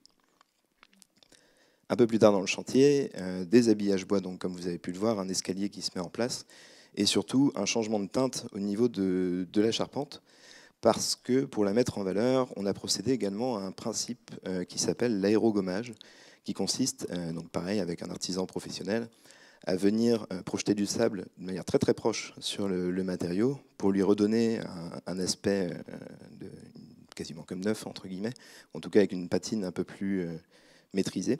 Et c'est un procédé qui s'applique également aux éléments métaux. Donc ces fermes assez particulières, qui proposent un entrée métallique dans la construction, on va pouvoir retrouver un aspect acier directement dans l'habitat qui, encore une fois, va apporter le cachet à la construction. On peut voir sur cette photo que la grande ouverture qui était présente tout au début du site, c'est celle-ci. Donc celle-là, très simplement, on vient lui mettre un coulissant de vantaux et on lui donne à voir la cour côté sud. Donc l'aspect de ce principe d'aérogommage, qui permet quand même de retrouver des éléments assez anciens, dans un état très propre. Et puis, une fois que tous ces procédés-là sont réalisés, je vous passe assez rapidement la question des secondes œuvres et autres fins de chantier sur ce sujet-là. La question du second œuvre chez nous, vous voyez, le bois, c'est quand même un élément fini. Donc finalement, on en a assez peu une fois qu'on arrive à cette phase-là. Et donc on propose cet habitat qui fonctionne avec une articulation ici en escalier et un élément chauffant, un poêle à bois, qui propose une chauffe assez optimale pour cette pièce de vie. L'intérêt de cette intervention-là, c'est que finalement, si on récapitule, tous les murs existants qui étaient présents ici, on les touche assez peu. On n'a pas créé de frangement, on n'est pas venu casser ou perturber vraiment la structure. Au contraire, on a plutôt fait attention à elle, on l'a traitée et on l'a régulée hygrométriquement, mais on n'est pas forcément venu la modifier lourdement. La création de ces grandes façades a permis d'éviter ça. Et puis, le fait d'intervenir par surélévation, ça permet d'intégrer des programmes manquants tout en gérant la compacité de l'ensemble. Donc ça fait un projet qui, finalement, s'enrichit à partir de dispositifs existants en s'ouvrant à un environnement qui est soit l'environnement qui était déjà en place, bien que peu ouvert, et un environnement qu'on reconstitue avec un dialogue beaucoup plus fort entre architecture et paysage, avec ces patios qui font partie de la pièce de vie, sur lesquels on peut venir faire des fonctions, sortir travailler, être confortablement installé, et sur lesquels on accepte de lire par exemple des différences de matérialité très fortes, comme celle-ci, qui indiquent justement le traitement en terre chanvre qui a été fait à l'intérieur, et les murs pierre enduit pierre vue qui ont été laissés à l'extérieur. Le bardage de ces éléments pleins, on retrouve notre fibrociment, qui est lui installé en place et découpé en fonction donc de ces trous et des éléments structurels qu'il va rencontrer. Le même patio vu de l'autre côté. L'intérêt est de montrer aussi que le dialogue de la pierre continue sur les deux faces, en sachant que je ne vais pas forcément évoquer, vous voyez que les petits trous par exemple comme ceux-là qui sont déjà présents dans le projet, on ne vient pas forcément les reboucher, on trouve que c'est intéressant de les garder pour le développement du vivant, et l'intégration, par exemple, d'arrivées d'oiseaux ou de nids. Et ces éléments-là sont des choses sur lesquelles on essaye de faire attention. Ce même patio, toujours, avec du coup le rapport matérialité entre peuplier, enduit, terre-sable en finition. À savoir qu'effectivement, la terre qui a été utilisée, ce n'est pas forcément une terre du site. On n'a pas excavé, on n'a pas eu dans ce projet à faire ce travail-là. Donc c'est une terre qui provient de moins de 10 km du site. Des fois, on fait un peu le procès à la terre sur le fait qu'elle n'est pas forcément sur le site, donc on ne l'utilise pas. Il faut se dire qu'effectivement, à 10 km, on considère que c'est quand même acceptable, surtout si on commence à comparer à d'autres procédés constructifs. Et en l'occurrence, l'artisan avait un gisement qui était juste à côté. Donc voilà, ce travail de rapport à l'existant, qui est un peu en frottement avec un rapport paysager, un rapport architectural habité, il nous permet de créer une ambiance très forte, assez généreusement ouverte sur l'extérieur, à partir d'une grange qui était vraiment très opaque et très, très fermée.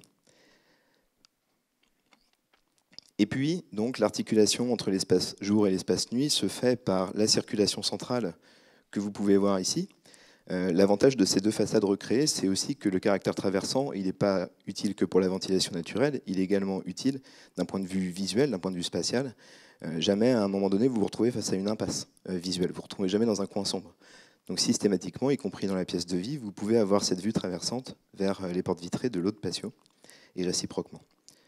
Cet escalier donc, qui permet de monter vers les deux chambres, et puis donc une suite parentale parmi ces deux chambres avec sa salle d'eau.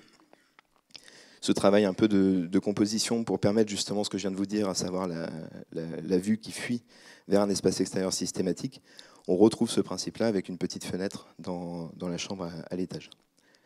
Le patio de ces chambres, le patio du coin nuit, par lequel on accède pour entrer dans le projet, et sur lequel on retrouve donc des éléments vitrés. Donc cette fois, ce n'est pas un seul grand élément, c'est plein de petits éléments, soit coulissants, soit battants, mais qui permettent d'avoir un espace plutôt agréable pour les chambres des enfants.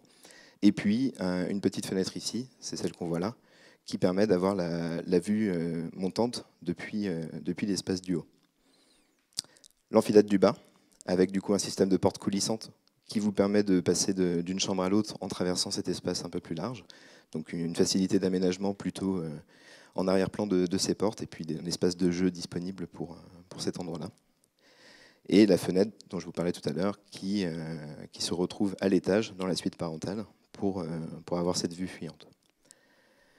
Le plan de l'étage, donc, il est relativement simple. On arrive sur un escalier avec un palier ici, et puis vous avez une chambre de taille habituelle, environ 10 mètres carrés, et une suite parentale un peu plus importante, puisqu'elle s'organise avec une salle d'eau qui lui est dédiée, la possibilité de mettre un dressing ici, et donc un lit double à cet endroit-là.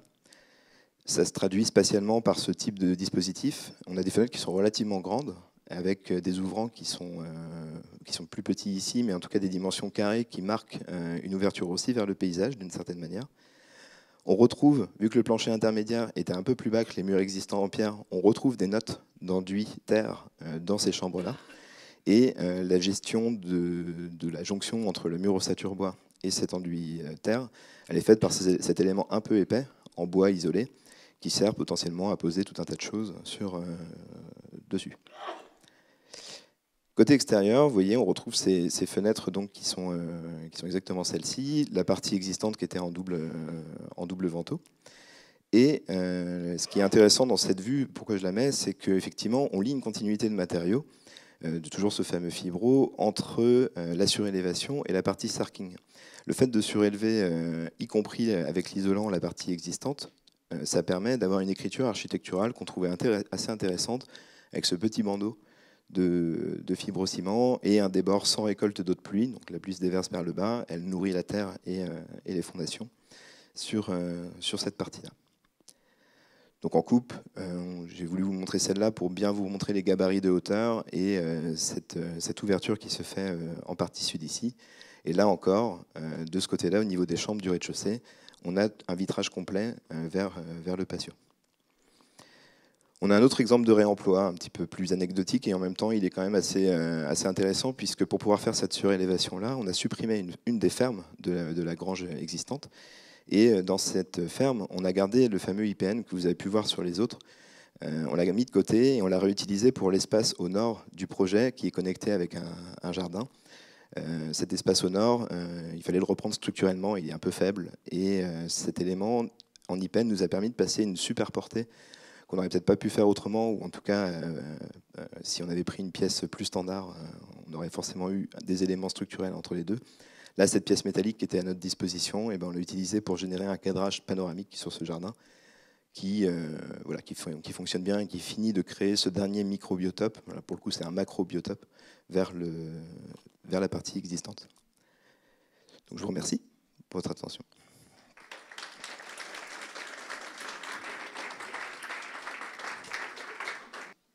Bonjour.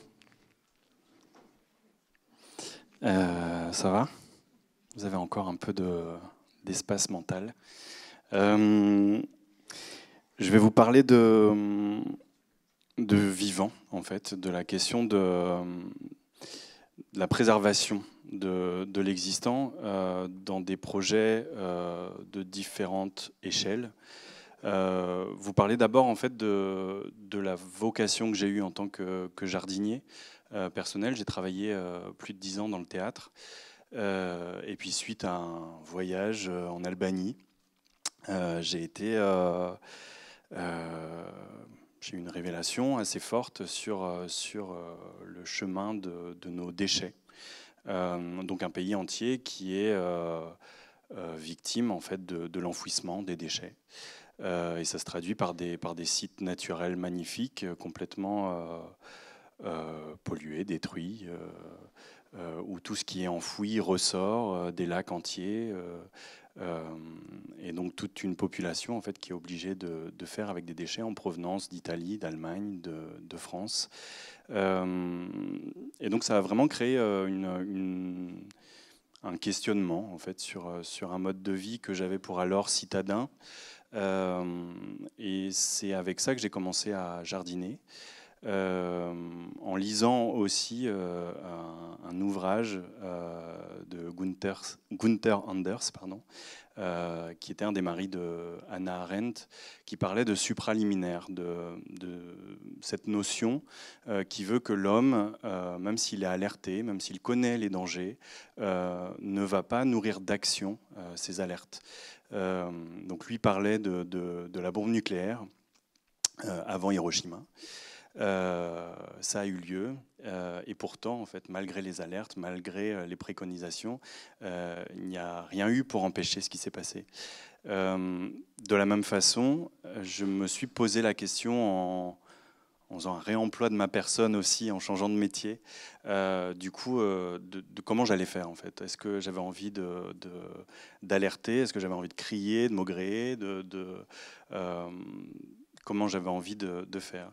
Et je me suis dit que c'était en agissant, en trouvant une façon assez joyeuse de préserver, de protéger, que j'allais m'employer en fait à œuvrer pour un mouvement plus vertueux. Quand je me suis reconverti, donc ça n'est pas de moi. Quand je me suis reconverti, j'ai bien sûr rencontré le travail de Gilles Clément, qui est très connu, celui d'Éric Lenoir. Et ce travail-ci, c'est celui de Thérèse Leménian, chez qui j'ai appris à jardiner. Tout ce qu'on voit ici, ça n'est que de la flore indigène. Il n'y a aucun achat, il n'y a aucun import en fait, de quelques matériaux que ce soit. Et ça n'est que la science, le savoir, la connaissance du jardinier, sa sensibilité, sa créativité, sa délicatesse, qui vient sculpter un endroit. Et c'est vraiment son travail qui a insufflé le mien et j'ai décidé d'avancer avec ça, donc aussi bien dans des projets de jardin de particuliers que de travail de paysagiste quand je travaille en maîtrise d'œuvre ou de se demander combien de temps il faudra pour atteindre une telle qualité paysagère pour des projets nouveaux. Comment est-ce qu'il faut agir? Est-ce que le travail de l'architecte peut contaminer à ce point le travail du paysagiste? C'est-à-dire, est-ce que le travail du paysagiste doit répondre aussi à des phases successives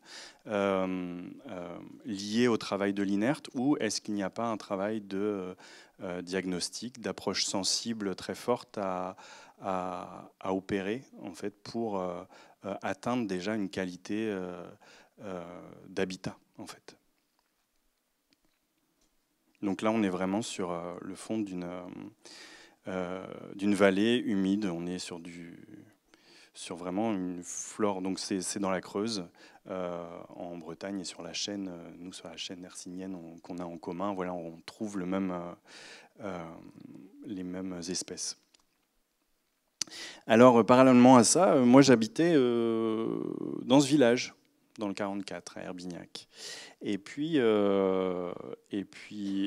les années passant et les PLU changeant ou prenant fin, voilà ce que c'est devenu. Et voilà ce qui a nourri mon travail en tant que paysagiste. Comment on a pu en arriver à complètement oublier, annuler le travail ou le savoir paysan dans nos campagnes. Comment est-ce que, malgré cette soif, cette envie d'habiter à la campagne, cette envie d'être propriétaire d'un terrain, on en vient à refuser en fait ce que le territoire, ce que le lieu, ce que la terre a à nous dire.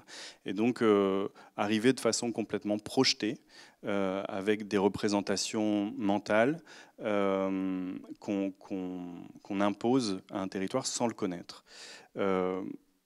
Donc on connaît évidemment toutes ces images, on en est complètement saturé.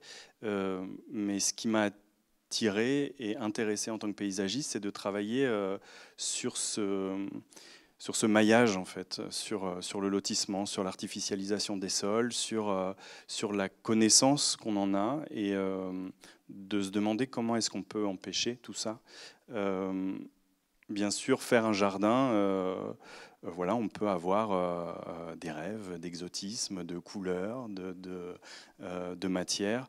Néanmoins, en fait, on peut apprendre ce qu'est un sol, le préserver, apprendre de la flore locale, et aussi apprendre comment la gérer.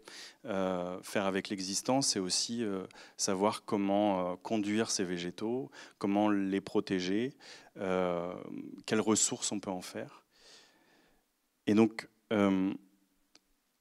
la question du chemin creux, par exemple, est vraiment quelque chose qui me plaît. C'est une image que j'aime à montrer, puisqu'on a su pendant des siècles et des siècles complètement dessiner un territoire, faire face au trop plein d'eau, au trop chaud, au trop froid, conduire de façon harmonieuse l'eau jusqu'à la rivière, jusqu'à la mer. On a su aussi utiliser les arbres de façon à ce qu'ils puissent nous chauffer sans tuer les arbres, c'est-à-dire faire des trognes, réutiliser aussi pour le mobilier, pour se vêtir, etc. Et tout ce savoir est complètement parti. Le libéralisme rampant et triomphant a complètement annulé ce savoir. Et il me semble intéressant, dans les jardins que je conçois, de toujours fonctionner par accompagnement pour que les commanditaires puissent se saisir en fait, de toutes ces informations, de tout ce savoir, pour non seulement concevoir avec moi, mais surtout gérer. La question de la gestion est primordiale dans mon travail, et c'est ce que je vous montrerai tout à l'heure. Un exemple, c'est un travail que je fais là plutôt en conception et en maîtrise d'œuvre pour une ancienne exploitation agricole qui se trouve à côté de Quimper, entre Quimper et Pont-l'Abbé. Il y a 7 hectares, c'est donc tout un village qui va devenir un centre d'art contemporain. Donc on va changer d'usage, on va changer de qualification. Et on a des arbres qui sont pluricentenaires, qui ont été plantés sur souvent des talus, sur des murets, pardon. On a eu du bétail qui est venu grignoter ces arbres, les sculpter. On a une terre qui est absolument fabuleuse, avec une structure d'une richesse extraordinaire, une oxygénation maximale.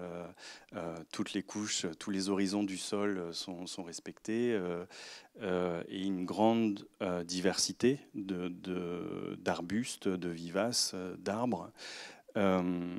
Avec là la question qui va se poser,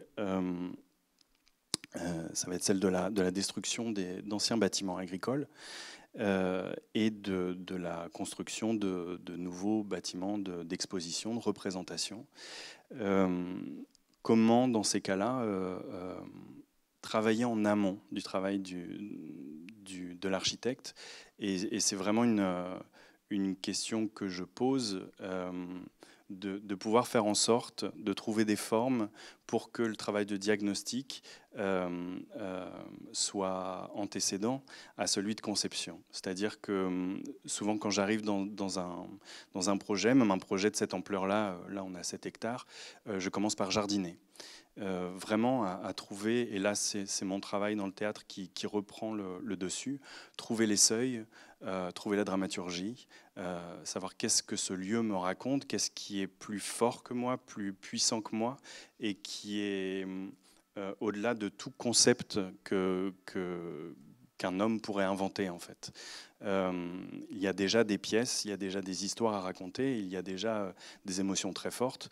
Dans le cadre en plus d'un centre d'art, ça me paraît complètement inimaginable de malmener un sol qui abrite autant d'arbres spectaculaires. Il y a par exemple des hêtres qui ont au moins 300 ans. À côté, il est prévu de faire un parking, donc évidemment de se poser la question, au-delà de la préservation de ces arbres qui sont grands, celle de la régénération, c'est-à-dire de disposer de bandes au pied des arbres d'au moins 2 mètres de chaque côté du pied, pour permettre en fait à la vie du sol de continuer en fait un travail, de favoriser le vivant en fait tout simplement, de favoriser le chemin de l'eau, voilà. Et après avoir fait cette approche sensible, vraiment une approche sensible et phytosanitaire en fait, pouvoir en fait imbriquer le projet architectural. Je pose aussi la question souvent du numérique dans les projets. C'est-à-dire qu'il y a énormément de choses, énormément de sensations véhiculées par le végétal, qu'il est très difficile de capter par l'ordinateur, par la représentation numérique.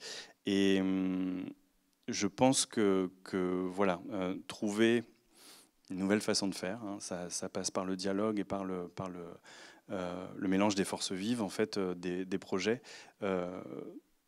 Trouver une poétique en fait des chantiers pour faire en sorte que tout ce patrimoine végétal soit sauvegardé. Là, c'est un autre projet où on est d'abord venu. Donc, je faisais un travail en fait avec une classe de BTS en aménagement paysager. J'avais des stagiaires et on a fait un travail en agroécologie avant la réfection d'une ancienne friche industrielle.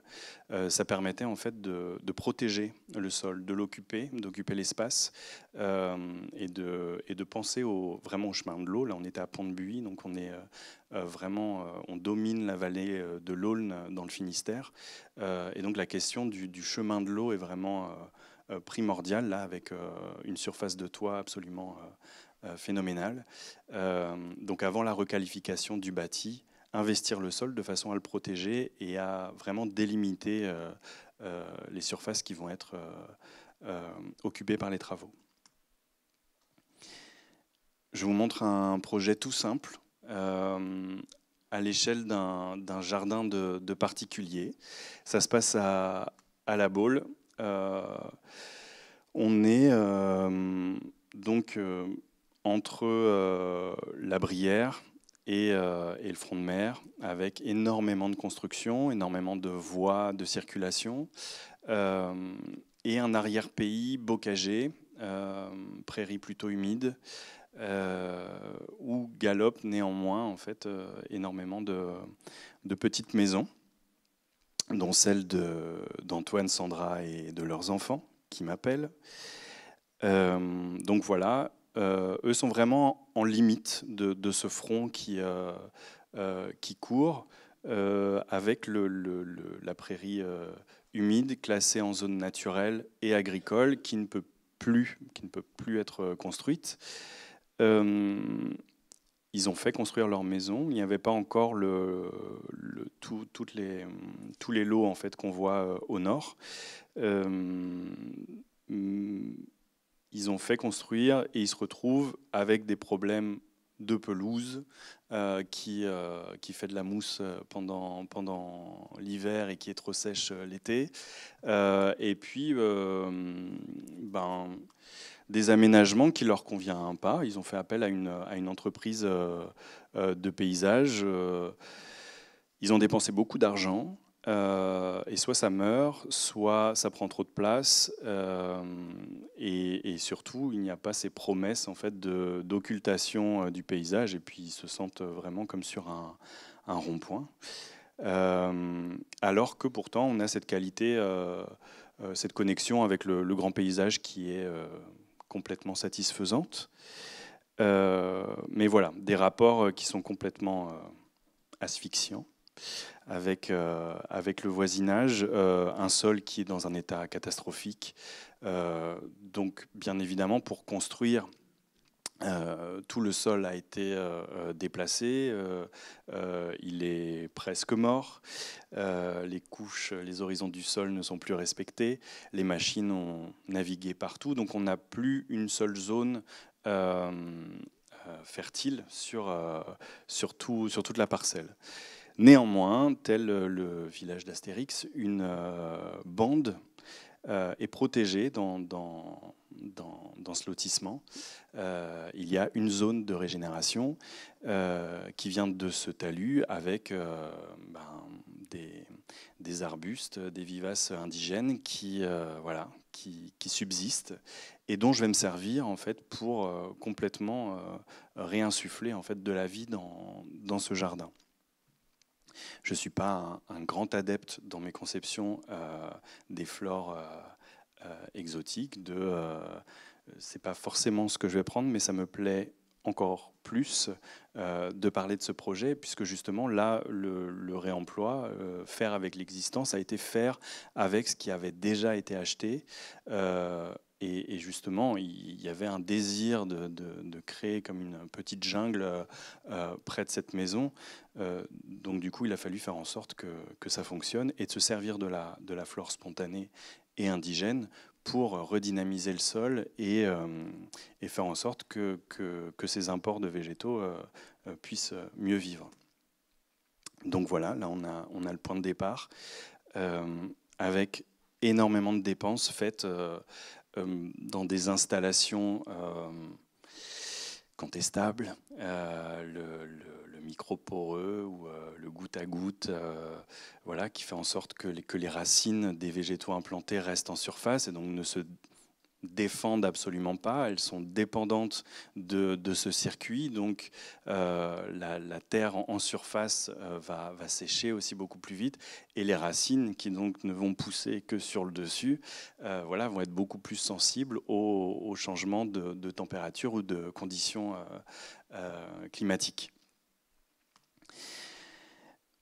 On a planté en nombre et souvent pas des choses très opportunes, comme un eucalyptus pour faire une haie dans un formium. Bon voilà, c'est des choix complètement contestables.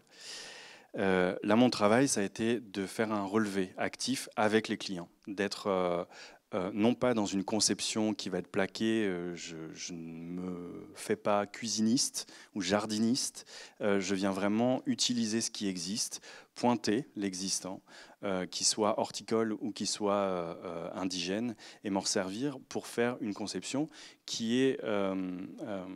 on joue aussi avec les représentations, hein, et jouer avec l'existence et jouer avec les gens, avec leurs demandes, faire en sorte qu'ils soient investis, qu'ils sachent s'en occuper ensuite. Donc la conception, elle est là.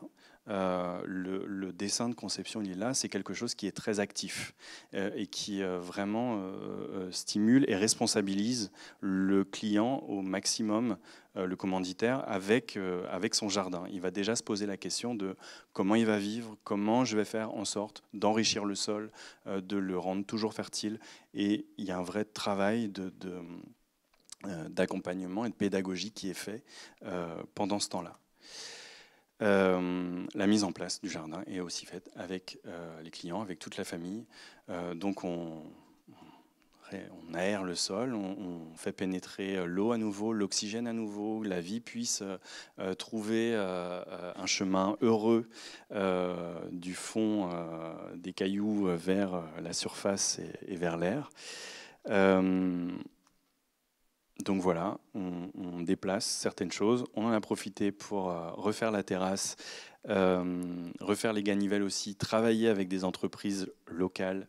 Il y avait un très très bon artisan, je crois, qui ne travaille plus, c'était l'entreprise Trofiguet à Saint-Liphard, dans la Brière, qui travaillait du coup avec du bois qui venait du châtaignier, qui venait de Creuse. Du coup, voilà, de tous les piquets, les ganivelles, c'était lui qui s'en occupait.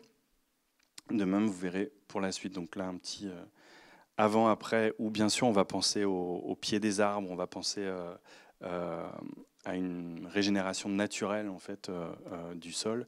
Voilà, on prend beaucoup plus l'espace, on donne l'espace vraiment au vivant, au végétal. On lui laisse l'opportunité de se développer, de vraiment offrir de la fraîcheur, d'offrir aussi des impressions paysagères fortes. Et au sol, donc c'est un travail avec d'autres entreprises de paysage qui élague ou broie en fait des arbres et donc du coup de s'en resservir en BRF, bois raméal fragmenté. Donc c'est des rameaux vivants, verts en fait, qui vont venir enrichir le sol, garder l'eau. Et on voit déjà en fait que donc l'herbe, même piétinée par les enfants, parce que faire avec l'existence, et ça aussi, c'est faire avec les usages. Même piétinée par les enfants, l'herbe, le sol, en fait, retrouve une qualité et une capacité d'absorption du carbone, de l'eau, beaucoup plus forte. Donc là, c'est à la fin, on a vraiment déplacé, hein, on a gardé la même gamme de végétaux. Au niveau de la haie, on a relevé, par exemple, on voit derrière le plus haut, c'est un sureau. Tout le long, on avait du cornus, on avait du fusain, on avait, voilà, eux vont vraiment garantir en fait l'arrivée de la fertilité, de la biodiversité du sol dans tout le jardin. Et là, voilà, là c'est 2 ans plus tard, pardon, où vraiment en fait tous les végétaux prennent enfin en fait leur plus pleine expression. On a aussi en fait garanti, on a fait un travail de seuil, un travail, là on n'est plus dans le lotissement, on est à au moins 2 plans en fait des voisins et on revient se connecter beaucoup plus, ça c'est à l'arrière, avec le grand paysage. Donc là ce qui a été choisi, il y avait une demande autour d'un verger. Dans l'état de sol qu'il y avait, j'ai choisi des poiriers, donc un réseau racinaire, des racines pivotantes en fait, qui va vraiment aller chercher des racines fortes qui vont vraiment chercher dans le fond du sol pour le restructurer. Donc Pyrrhus communis, donc le poirier sauvage, et des variétés plus locales, des variétés vraiment adaptées au terroir aussi. Voilà. J'ai terminé. Merci.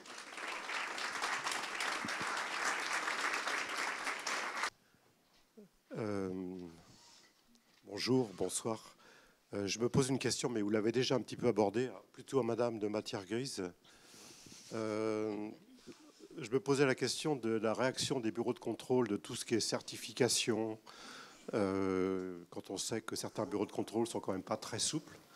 Comment ça se passe? Parce que vous l'avez quand même abordé dans une de vos diapos, mais ça ne doit pas être toujours très facile de faire accepter des matériaux réemployés dans des constructions diverses, notamment des ERP, recevant du public par exemple, etc.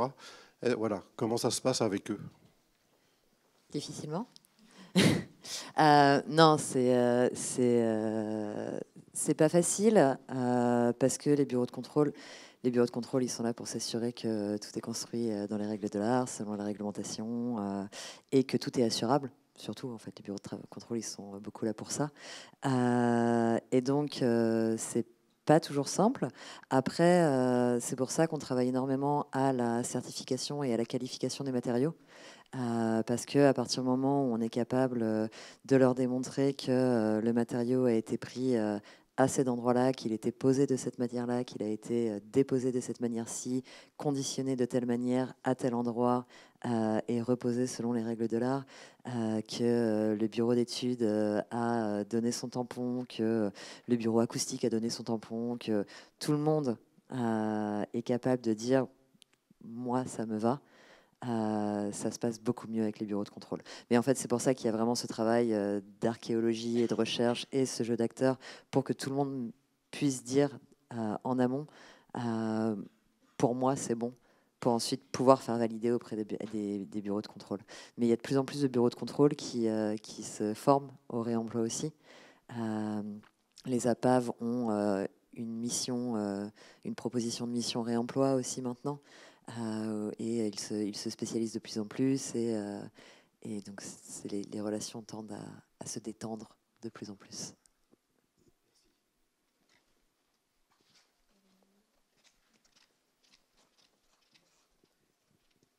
Bonjour, moi j'avais une question sur la transition entre le gisement, donc dans le réemploi, et le projet. En fait, il y a on voit beaucoup d'offres de gisement. On a beaucoup d'idées de projets, mais entre les deux, il y a une petite phase qui s'appelle le stockage. Et c'est un gros souci parce que des fois, on est là, on voit un chantier de démolition, de déconstruction, où on a un chantier de démolition, de déconstruction, on a identifié des choses qu'on se dit on va peut-être les garder, un petit peu comme moi je fais chez moi avec toutes mes chutes de bois qui restent dans un coin, qui vont servir à un moment donné, mais sur la grande échelle, quand on démolit un bâtiment entier, comment on fait? Est-ce qu'il y a aujourd'hui des associations qui proposent des lieux de stockage ou qui ont cette capacité-là d'accueillir le gisement? Alors, est-ce qu'il y a des associations en France ou dans le monde? Je ne sais pas. Localement, non. C'est pas. Il y a des grandes réflexions qui sont menées. Je sais que Nantes Métropole mène une réflexion sur la mise à disposition de lieux de stockage tampons mutualisables. Angers-Loire Métropole fait la même chose de son côté, à réfléchir à créer un espace de stockage qui pourrait être mutualisé pour les maîtrises d'ouvrage, justement dans le cadre des grands chantiers de démolition-reconstruction en réemploi. La question du foncier, enfin du stockage et du coup de la disponibilité foncière pour le stockage, c'est toujours une des grandes questions du réemploi. Il n'y a pas de réponse, c'est toujours au cas par cas. Sur Emmaüs Angers, enfin sur Emmaüs Saint-Jean-Linière, ça a été une partie stockée sur site parce qu'ils avaient un peu de place, une partie stockée dans un poulailler chez un agriculteur à côté. Sur d'autres projets sur lesquels on travaille actuellement, c'est parce que la maîtrise d'ouvrage a un hangar disponible par chance juste à côté du projet. Mais c'est vraiment un sujet à adresser au cas par cas.